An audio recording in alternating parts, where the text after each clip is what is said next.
What's up, guys? Welcome back to another video. I am gonna actually let my hair down because it's bothering me when it's up today. Sorry, that was super random. So, welcome back to the channel today. What are we doing, you may ask? Well, today we are going to be going through my top tier selections, my top 16 books out of the 109 books that I have thus far read this year. I wanted to do a I wanted to do a check-in to kind of review the books that I read this year so far that I've absolutely fallen in love with, simply because of the fact that it is 2/3 of the year mark. We are in September, guys. We are in September. Beginning of September. It's insane to think about. It's like actually crazy to me that we're already in September of 2024, but I'm so excited because I can't wait for the fall weather. It's gonna be lovely. Fall is my favorite season along with winter. I love the holiday vibes. I love how joyful and happy people are. I love the cooler weather because it's so much more welcoming. I'm just not a summer girl, never have been, never will be. I've always been a winter girl, which is really interesting because I was born in the summer. One of my best friends was actually born in the winter, and she constantly complains about how during the winter it was awful because she always had snowy, icy weather. She could never do anything fun with her friends, and she always said, you had a holiday birthday, you were born in the middle of summer, like you could throw parties, pool parties, whatever you wanted to do. And I was like, yeah, we should just trade. We should just trade. But you know what? It is what it is. I'm still a Cancer. I'm still June. It is what it is, guys. Okay, that being said, for those of you who are new, welcome to the channel. Thank you so much for joining me here in J-Base Corner. And for those of you who are returning, thank you so much for coming back. And we put out videos every Wednesday and Sunday that is book related with a little sprinkle of extra sparkle, like fashion and travel and all those kinds of things, but primarily all things books, and I kind of love it. Speaking of which, I am wearing a book sweater right now. This is Good Books, based on, of course, one of my fan favorite authors, Emily Henry. And so let's kick it off with talking about the top 16 books of 2024, with the first pick in the collection being Emily Henry's new novel that just got released, which I was so excited to get my hands on. Now, funny story, when it first came out and I first read it, I wasn't sure how I was felt about it. I definitely didn't think it was going to be a 5-star read for me. Didn't think I would ruminate on it for too long. I just thought the premises was so weird and so strange. But you know, after reading the book and thinking about it and constantly finding myself really taking a moment to break down the two major characters in this book, I realized, like, I love Daphne. I loved it. I love Daphne. I love Miles. You know, I think their exes are quintessential, in my opinion, findings in society of this need to always look for something more, like not being content with what we have in a world of instant gratification and so many choices. It's like we're paralyzed to make a decision and stick by it. I recently got married-ish. I'm not wearing my wedding ring right now or any of my like Indian jewelry that would represent that we're married. By the way, fun fact, in Indian culture, in Hindu culture, we wear something called a thali. It's basically a chain with a pendant on it, and the pendant basically represents the gods, goddesses of the family, and you wear it over your heart to represent that you are always connected to your loved one. You're supposed to wear it 24/7, but as we said, I don't like heat. And while it's hot outside, I tend to get irritated skin. I get very dry skin, and I can break out and I can get rashes, and so it's really been irritating me lately, so I haven't been wearing it at home. But usually I have that on 24/7, and the wedding band, but just it was not feeling it today. So that's why that's happening. But I am married. We will be celebrating our 2-year anniversary soon, this Thanksgiving. And when I was reading this book, I really started I really started ruminating on past relationships of mine that have been unsuccessful, and what makes my husband so special to me, and what makes our relationship so unique. And I realized it's that, you know, we had kind of gone through these periods of choice and realized that, you know, having all this choice is not necessarily a good thing. Constantly waiting for that conviction that this is my person, 110%, this is my person. I do think some people have that. And I also think that can be developed. Really, what I think is no one person is perfect for anybody. But I think you can become a perfect couple because you meet in the middle and you realize the qualities the other person has brings out the best in you, and vice versa, and your flaws they're able to tolerate. And when you realize your values, your morals, your family, like all of these things kind of click into place, then you choose that person. And over the course of your lifetime, you build a life together, right? This book, I think, really talks to that concept of having too much choice, in the sense that Peter, Daphne's ex, obviously left her for his quote-unquote best friend, Petra, whom he stated he never wanted to date, right? Like, he was like, I'm never going to date her. I don't have that interest in her. Then they go off on his bachelor's trip, and he comes back, and he's like, by the way, I know we're supposed to get married in a week, but I need you to move out. I'm kicking you out. And by the way, I'm going to get married to Petra instead. Bye, Felicia. And Petra is obviously in a committed relationship with Miles, and she just breaks his heart too. And now Daphne has nowhere to go. She has nothing to call her own. She basically changed her entire life for this man, and all of her friends have been lost in this because they all picked his sides, or her best friend ends up married to a man who is her ex's best friend, and obviously he got to them first. Like, there's just so much drama that happens where Daphne ends up living with Miles, who happens to be her ex-fiance's new girlfriend. And now it's a big square, right? Miles and Daphne are forced to live in close proximity. But I think the beauty of the story is, like, they've kind of hit rock bottom, romantically speaking. They just feel totally rejected. They're miserable. They have nothing to lose. They've also obviously, like, had moments where they've spoken to one another when they've gone on double dates and stuff, but they've never really gotten to know each other. So seeing that relation blossom, seeing Miles kind of find himself, overcome his fear of commitment, Daphne kind of, you know, letting herself go, really understanding what's important to her, creating a life for herself based on interests that she likes outside of her ex, or the need to please her ex, not getting bogged down by this overwhelming sense of choice. Like, it was just such a great book for me to read. Is the premises very weird? Yes, it is. Is the romance a little interesting to read? Yes. Do I think the chemistry between the two main characters when they end up together was epic? No. I think it was subpar. Lukewarm romance, I would say, but I think the overall storyline and what it represents was so beautiful, and I do see myself reaching for this.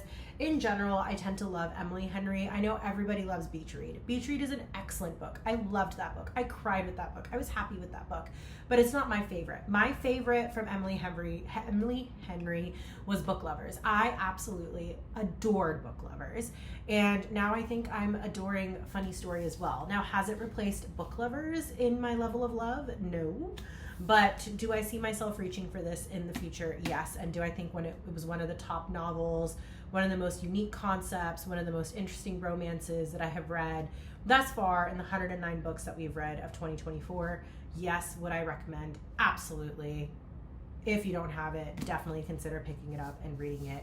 And in general, if you're not ready for this story because it's a little uncomfortable or weird, or just the premises is not right for you, Emily Henry has written so many other amazing books, and I strongly recommend her for anyone who's in the romance genre.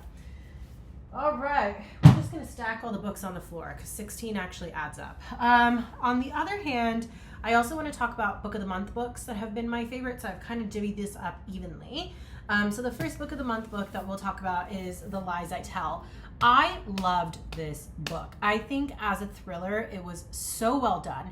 The character of the new reporter, who is just trying to take this woman and break her down and show her for the con artist that she is, while slowly realizing, like, that she's really only targeting men who have caused harm or abuse to other women, was such a beautifully written story. I love the relationship between the two main characters too. Her, like, thinking that she's fooling the con artist, and the con artist thinking that she's fooling the reporter. Like, it's just such a beautiful relationship between the two of them.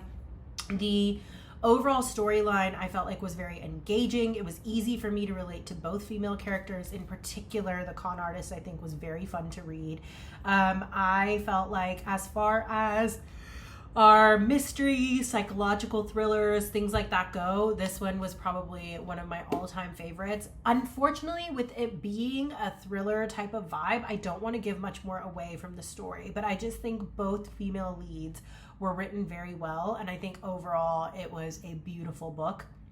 I still think about this book, and I think I read it back in like March, April timeframe, so it's been a while since I read this book, and I can honestly say it was a highlight. It was a highlight, 110%. Absolutely adored this book. Would recommend.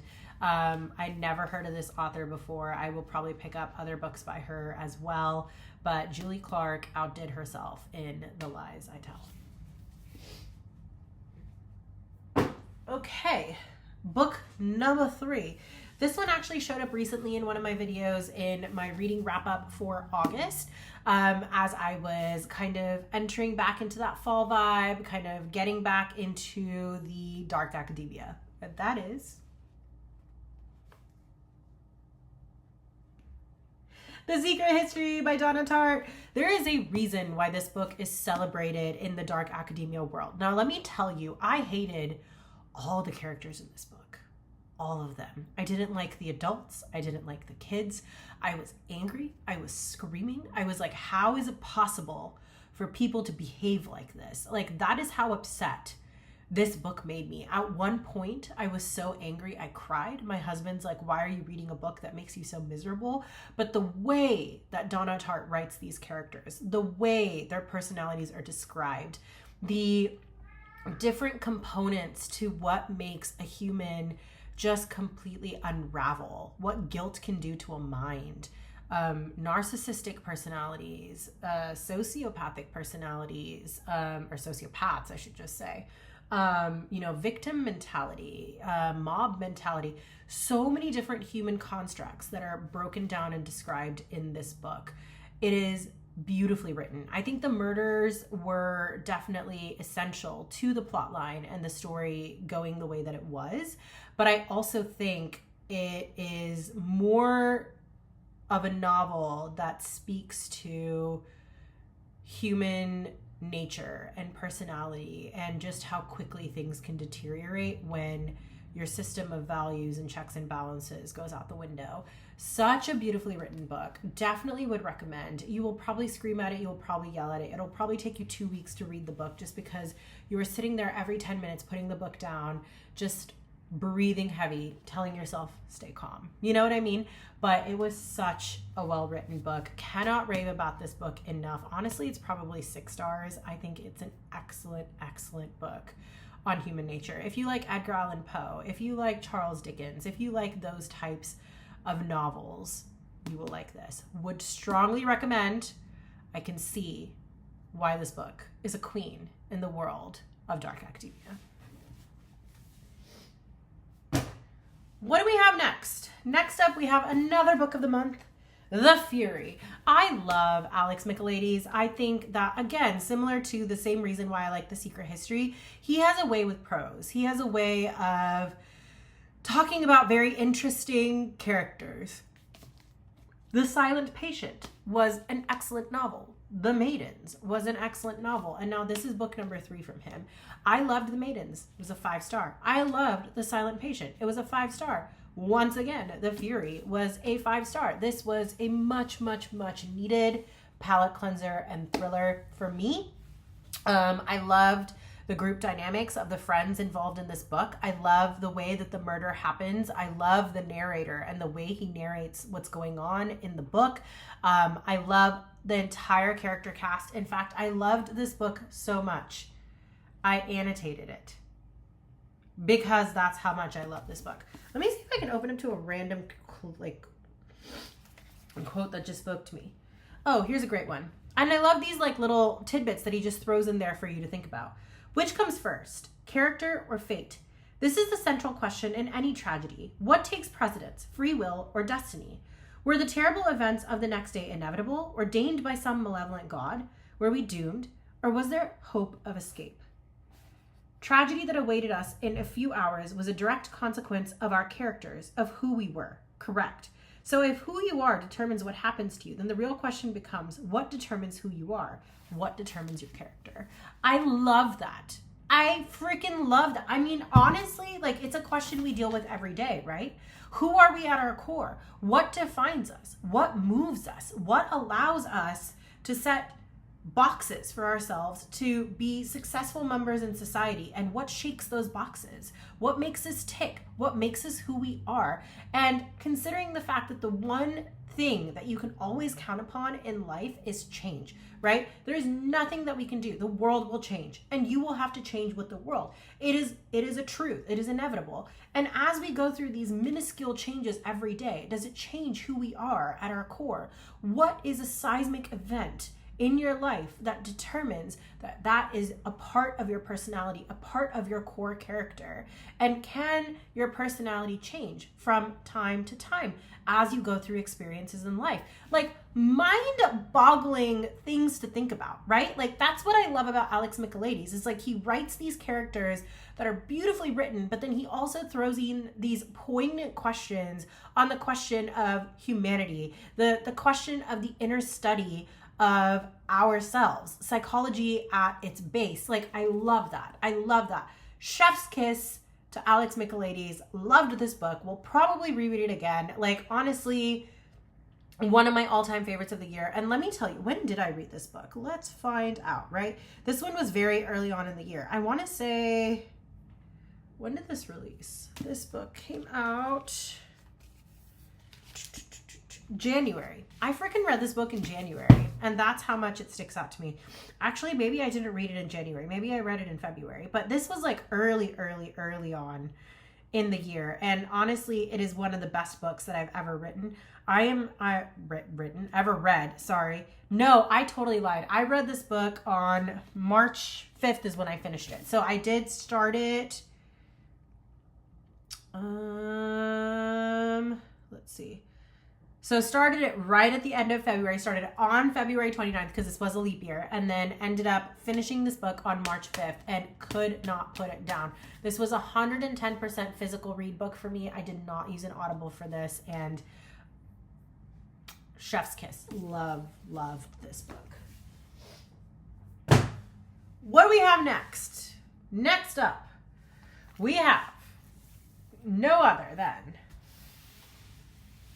See that massive book that's missing right there? Yeah, that girl. This love. Kingdom of Ash, Sarah J. Maas, Throne of Glass series. 7 other books you have to get through to get to this one.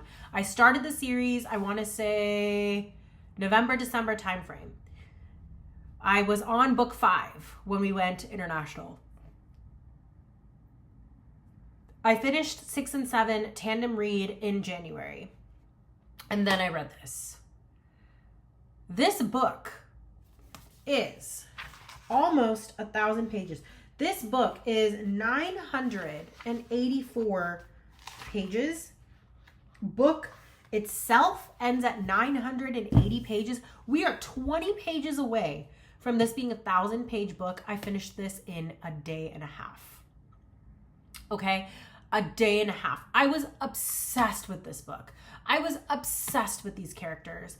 I love Selena. I love Lysandra. I absolutely adore Manon. Manon's probably my favorite out of all the strong women characters in this book.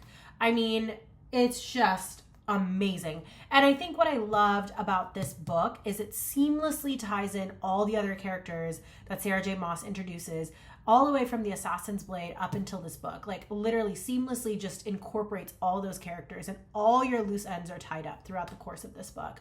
I love the fact that it talks about the Assassin's Guild. I love the fact that it talks about Aelin and her relationships with her cousins. I love the fact that it talks about, the healer that finally makes it to where she needs to go from being a barmaid. There's just so many amazing connections that are made in this book. And I'm really trying to talk about them without giving away too much, because I know how loved Sarah J. Maas is and how loved her series are. But I can honestly understand the hype of this book. I literally read this book and then ended up buying like 2 t-shirts and a sweatshirt related to this book. That is how much I loved the series. That is how much I loved this book. All I can say is if you guys get to this point and you're debating, like, can I ever make it? Is it even worth the journey? Yes, it's worth the journey. It's worth the journey for this beauty right here. The things that the 13 do, the things that Manon goes through. I mean, Damien. Need I say more? Need I say more? Sorry, not Damien. Dorian.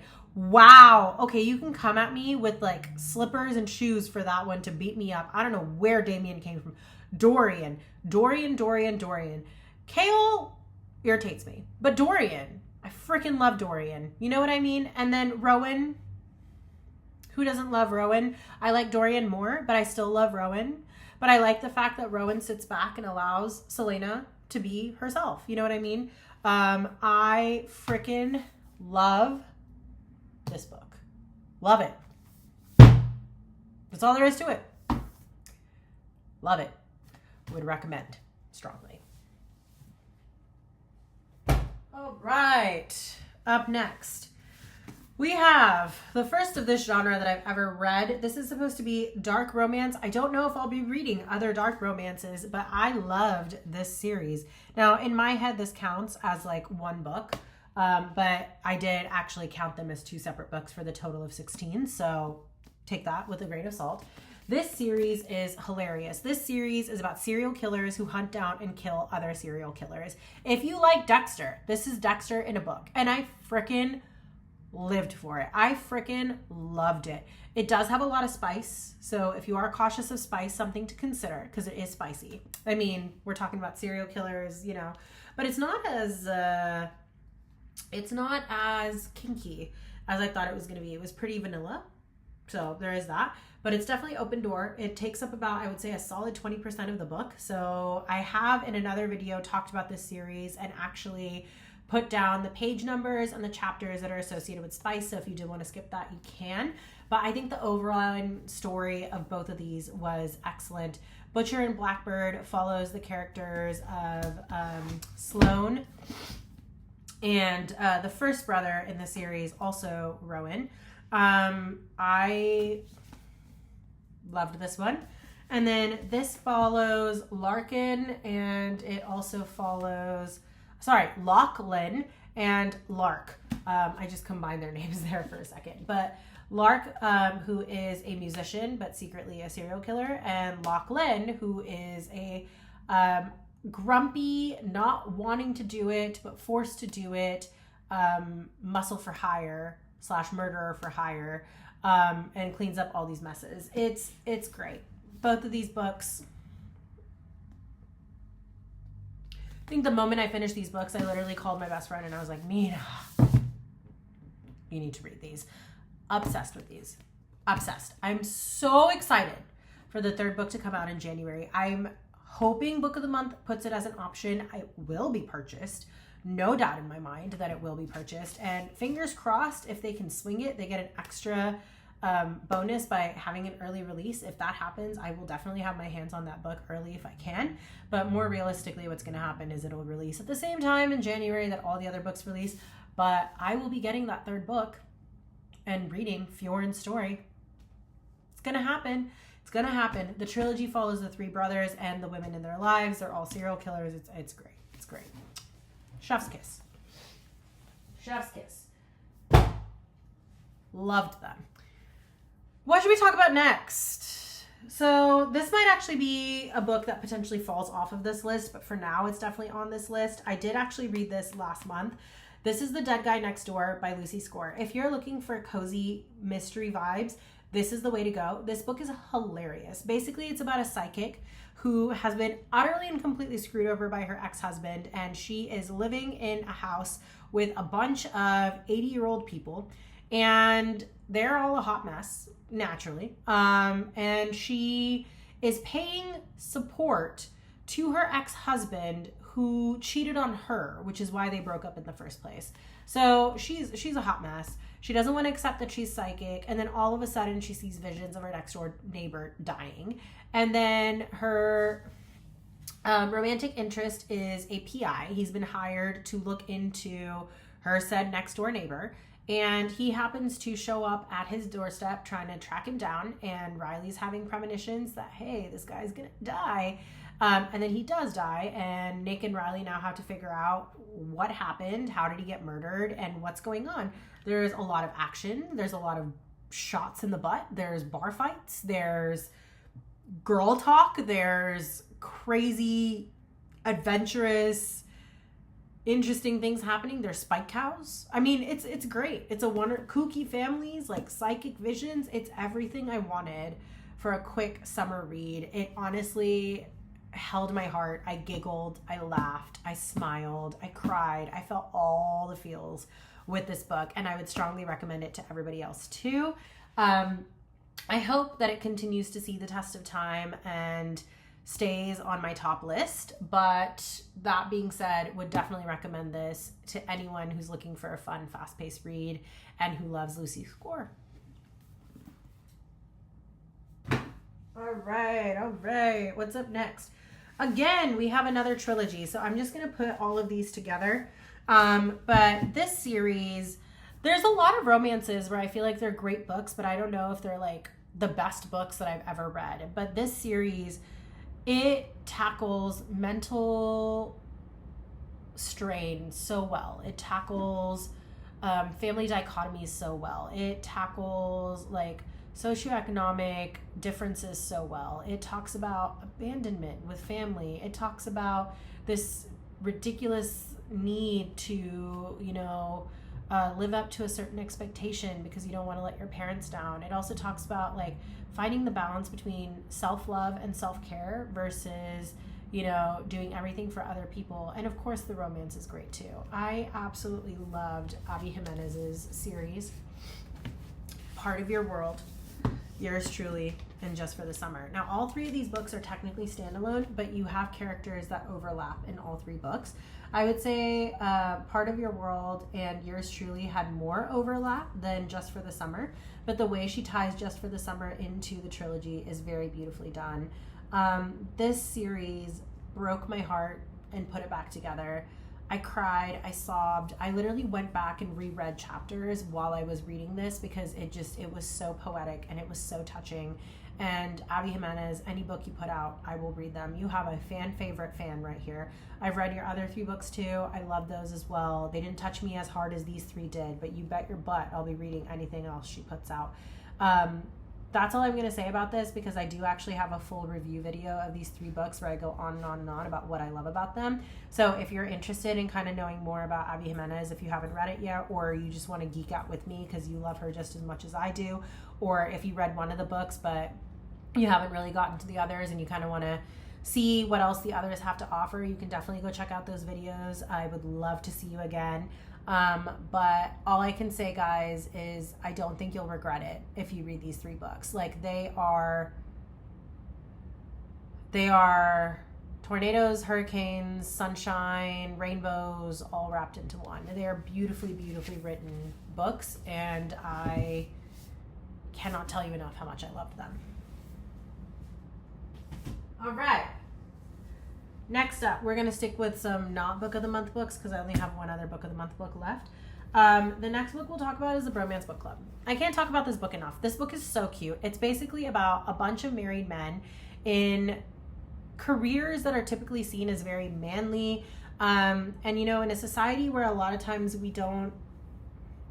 society is changing now, which is a good thing. But back in the day, like growing up, men were told to behave a certain way. They couldn't display certain emotions and things like that. And obviously in a marriage, like women are emotional and we need support. A lot of women are also very ambitious and very career oriented. And so all of the dichotomies are now changing, which is great. But I think one of the biggest things in a marriage is communication and knowing your partner.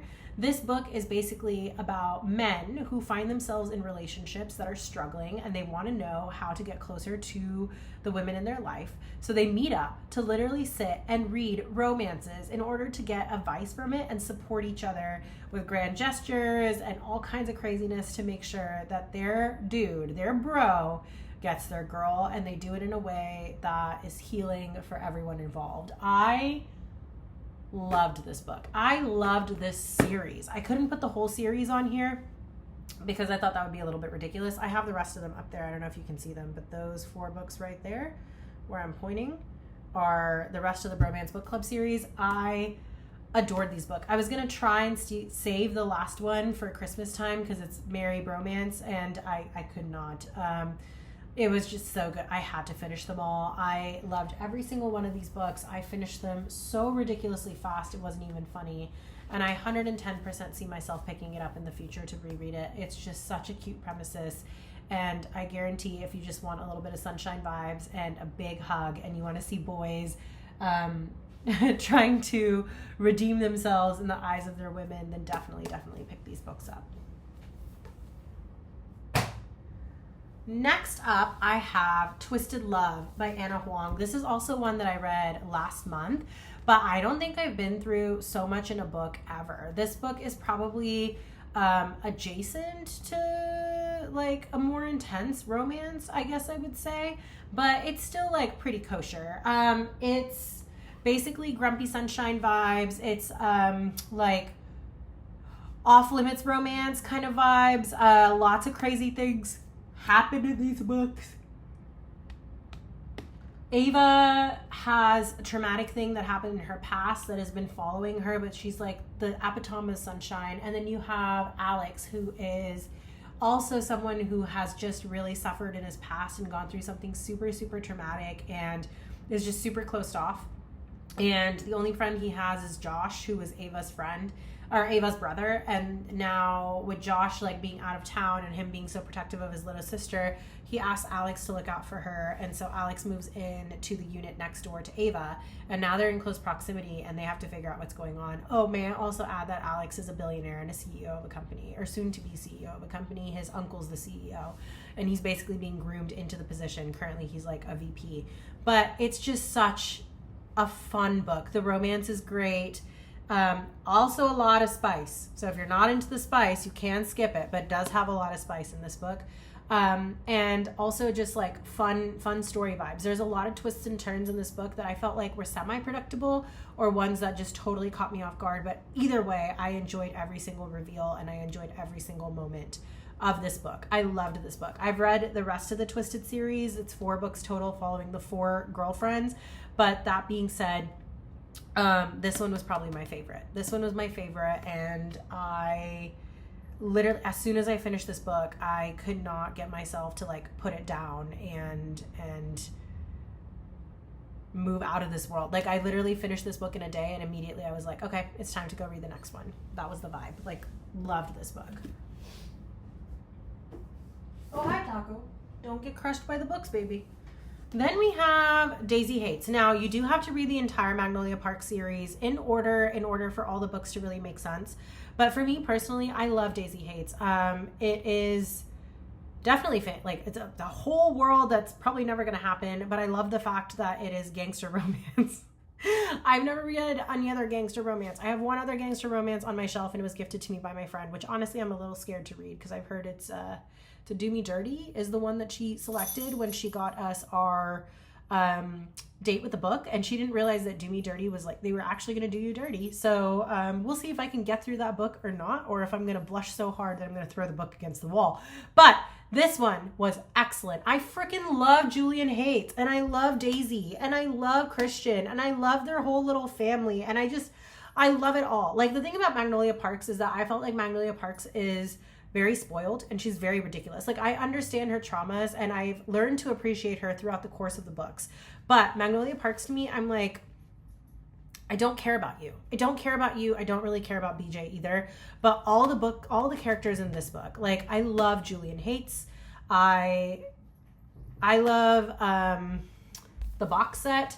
I love Christian hates. I love his relationship with his brother in this book too. Like Jonah is amazing too. Like just all of it around. Like deliciousness in a book. I have so many sweaters related to this series now as well. Like the No Guns on the Table. Like I love this book.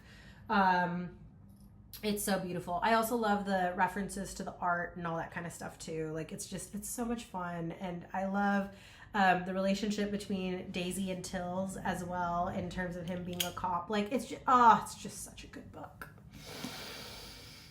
I love this book. We were literally in the middle of Australia and there were so many things happening around me. And yet every night I still found time to read this book. I think I finished this book in like 4 days. I loved this book. Loved this book. And I can't wait for the next Jessa Hastings, Julian, and Daisy Hates book. And of course, Christian. I love Christian Hems too. He's amazing. Freaking love him. And that brings us back to book of the month.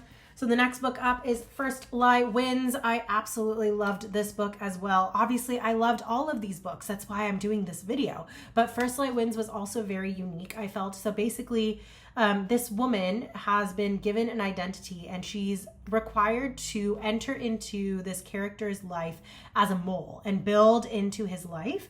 And at the same time, the organization that she's working for, she's basically trying to get her identity back and get all the dirt that her boss has on her back in her control to eventually get out from underneath his thumb and maybe even take over his job. The character's life, whom she has embedded herself into, seems like a very, very normal dude, but has a little side to him too. So it's such a fun read. Again, so much annotation happened. Again, loved this book so much. It was such a unique premise for a psychological thriller, and I loved it. I think this was definitely one of those books where I couldn't put it down. I wanted to read every single page of it, and it fully deserved the 5 stars that it got. This book also I read quite early on in the year, if I remember correctly. When did I read you? I read you in March. So March was just a very high thriller month for me. Usually March is a thriller month for me. I don't know why. I just think that month deserves all the thrillers, and it did not disappoint. It did not disappoint. I got The Fury in that month, and I got First Lie Wins. Great month.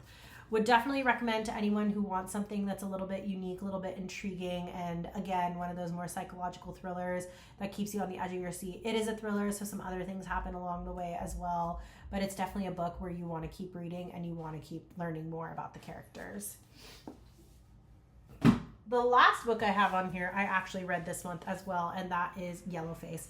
Yellowface by R.F. Kuang is a very interesting read for me because, again, it's a main character that I absolutely cannot support and I actually do not care for. But I think what she represents and like her desire to be successful, her desire to be seen, her desire to leave a mark on the world, her ambition is such a powerful thing to understand. And I think over time you kind of get to understand her character and why she feels so entitled towards the things that she does. I also think the ending was amazing. I think the way that the book ended, the way that she's already spinning how the ending can be modified to show her in the role of the victim was very well done. Like, this book, I think, is very unique. So again, just as a little bit of background on this book is basically about a white woman who's friends with an Asian woman. The Asian woman is a very, very successful writer, and the white woman is not really getting traction on her books. They both graduated from Yale. They've both been friends since school, and she's literally bitter that she hasn't gotten anywhere in her career. And then her Asian friend, Athena, happens to just keel over and die after choking. And her manuscript is right there for the taking. So our white author, Miss Juniper, decides to just take the manuscript and turn it into her own book. She edits it and corrects it and everything, and then publishes it under her name. And that's where the story takes off from. So again, very morally gray main character, very intriguing premise. Again, contemporary fiction that really makes you think about society and what society represents. I think R.F. Kuang is just a phenomenal writer. I also read Babel by her this year. It didn't quite make the cut for me because I think Secret History was a little bit better in terms of a dark academia, but I also thought Babel was very, very, very well written, and it was a very, very interesting like magical dark academia world and vibe and story. So I would definitely recommend reading her. Those are the only 2 books by her that I have read, but I do see myself picking up all of the other books she releases as well. But I can honestly say Yellowface was a lot of fun to read. It was quite excellent. And again, there were moments where it was just pulling all kinds of emotions out of me. I was yelling at the main character. I was commiserating with her. I was disgusted by her. Like, there's so many different emotions that this book pulled out of me, and there were so many moments when I just had to pause the book and actually think about what had just transpired and what I would have done in that situation, or like how certain things could have even, like, what was she even thinking when she did that, and like how society has affected and warped our vision of success in so many different ways. Overall, an excellent book. And that brings us to the end of this video. Those are the top 16 books that I have read thus far, 2/3 of the way into the year, out of the 109 books that I have read for the year so far. My goal this year was to read 100 books, so we have passed the goal, so yay on that. So that's also why I wanted to do this, to just celebrate the fact that we hit that mark a little bit early. And I look forward to what the rest of the year brings. But hopefully some of these books sound exciting and interesting to you. If you have read them, please leave comments below, because I do genuinely love reading your comments. If you haven't read them, or you're inspired by any of these commentaries, or some of these books are on your bookshelf and you plan on reading them, let me know. I would love to know your thoughts. And as always, thank you so much for joining me on this corner of the internet. If you're new here and you enjoyed what we talked about today, basically bookish related content with hints of randomness, cats, sparkle, travel, that type of thing, then this is definitely the place for you. If you would like to come back and join us, definitely consider hitting that subscription button and notification bell. I was like, wait a second, I'm mixing that up. Because we would love to have you back. And for those of you who have been joining me on the channel regularly, thank you so much for being here. I love creating this community with you guys, and I thank you so much for your support, and I can't wait to talk more books with you soon. Have a good one, guys. Bye.